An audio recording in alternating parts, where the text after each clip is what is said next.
Guys, Southeast Softwash, Wednesday, August the 14th, and we are proud to introduce our brand new model to the lineup of our Softwash skids, and this is our DualBlend Plus model. So the plus being the addition of a pressure washer. So if you've watched the other videos, you're real familiar with these skids. We'll talk about the Softwash stuff first, just in case this is new to you. This may be the first video you've seen. But what we've got here is a dual Softwash system. So each side, the other side of the skid is the exact same as this. That gives you two Softwash systems on one platform. And the reason you might want two is if you've got a crew running, or if you think you one day may have a crew running, go ahead and get the Plus model, and that way you'll have two systems you can operate off of one truck. It's also good if you're just a one-man guy to have a redundant side over there. In case you have an issue, you can fire up the opposite side, keep working, and then troubleshoot when you get home. The single blend, which would be just one Softwash system, the price difference from going from a single to a dual is about $1,000. So it makes good sense if you can swing it to get a dual blend. And what you've got is two stainless Titan reels, one of our Softwash ones here, 5.5 gallon a minute Everflow Softwash pump. The rear tanks are water tanks, and I've said it in the other videos, but we're going back to a square tank in the back and getting rid of these round ones. Same capacity, they're a little bit shorter. They're actually about this tall because they take up all of this dead space is filled in. So I like the way they look better. The reason we went to the round ones to begin with was we had a really hard time finding the square ones without an 8 or 10 week lead time. So I called everybody in the country trying to get square tanks. Finally found somebody, so in the future these will be square. This one and that one are actually the last skids that we're going to have with the round tanks. Nothing wrong with the round ones, we just like the squares better. So you got 100 gallons of water capacity on the verticals. The middle tank is your bleach tank, so you've got 100 gallons of SH capacity. That keeps you below the 119 gallon DOT limit, and 100 gallons, guys, is plenty. That's basically 2 barrels loaded into your truck. So that's plenty of bleach capacity to get you through multiple days of washing, whether you're doing roofs or house washes, doesn't matter. Moving up here, you've got your surfactant tank, 16 gallon surfactant tank. So you'll put your surfactant concentrate in here and then fill it up with water. Now we've got our own surfactant. It's just about ready to hit the market, but not quite yet. So a bunch of guys have been asking me, hey, when's the surfactant gonna be ready? Almost, we're working on it. It's a lot of hassle with getting a liquid shippable and all that stuff, but Southern Draw surfactant is what we're calling that. So you've got 200 feet of Softwash hose right here. Obviously your blend manifold is kind of the guts of the system.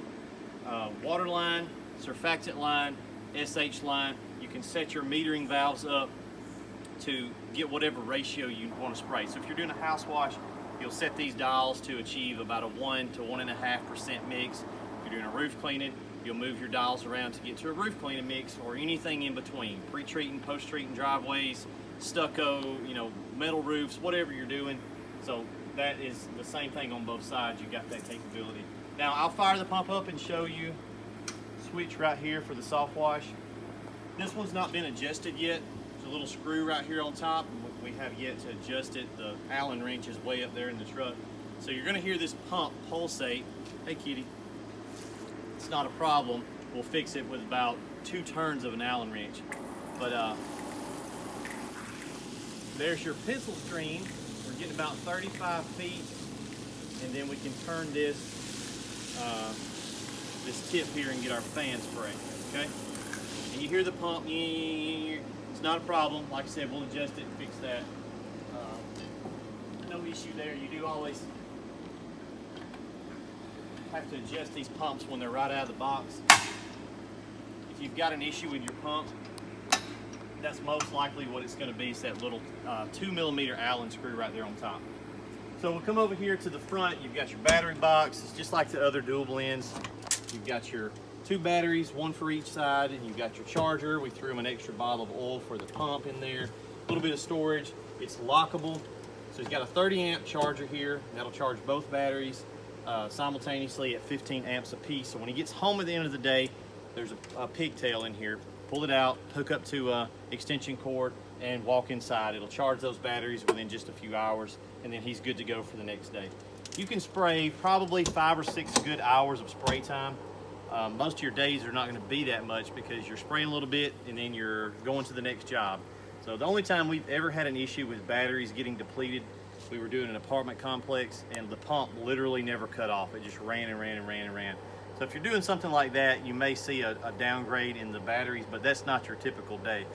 99% of the time, you're never going to see a performance drop in those batteries.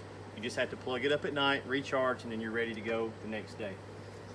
Come over here and look at this side so you can see exact same thing, right? So blend manifold, Titan reel, same thing, carbon copy of each side. So nothing there is any different. Now, talking about the pressure washer here, this is a 13 horse Honda GX390, brand new, and a Cat 4 gallon a minute, 4,200 PSI pump. So we've got 150 feet of hose mounted and spooled up here on the reel. Now he can run a lot more hose than that. He can probably run 300 feet. We run 200 feet in the truck and it's the same exact setup here. So I know it'll push 200 with no problem. We put 150. My suggestion is if you want to do that, keep another 50-foot section spooled up maybe behind the seat of the truck. That way, if something happens to this hose, you can just completely bypass it and hook right here and keep on working. And plus it keeps this small, because most of the time that's going to be plenty. 150 feet is a good bit of hose. So if he needs to do any pressure washing, he can fire up the pressure washer, pull off right here, attach his wand or a surface cleaner. Now he's getting a 20-inch whirl away. It's right there beside him. 4 gallon a minute will run a 20-inch all day. Don't let anybody tell you it won't. We do it every day, every week. So this machine will run that 20-inch. You can get an 18, you can get a 20, it'll even run a 24, it'll even run a 28-inch. It'll run it.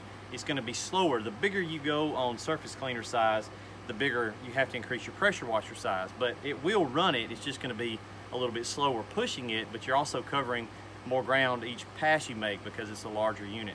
So we found we like the 20.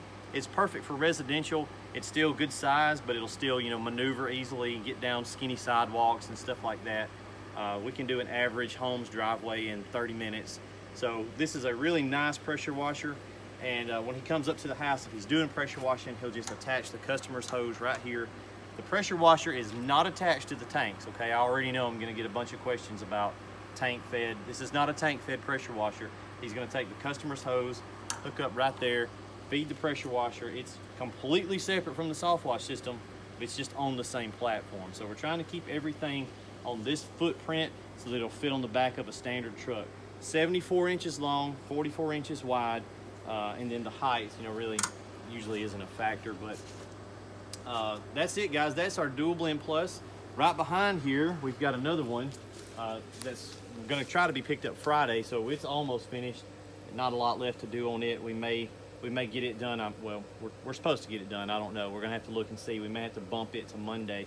We're waiting on a few parts. But if you guys are interested, you can get a single blend, you can get a dual blend, or you can get a DualBlend Plus, which will include a pressure washer. Now, if you want to add on a surface cleaner, we can do that. That's an additional cost. A lot of guys already have a surface cleaner and a wand, so we don't offer that as a package deal. But if you need one, let me know. We can figure it up separately and total it all up and just have everything ready for you. So that's it, guys. DualBlend Plus, the first one, official one, completed and will be picked up tomorrow. Hope you guys like it as much as we've had fun building it.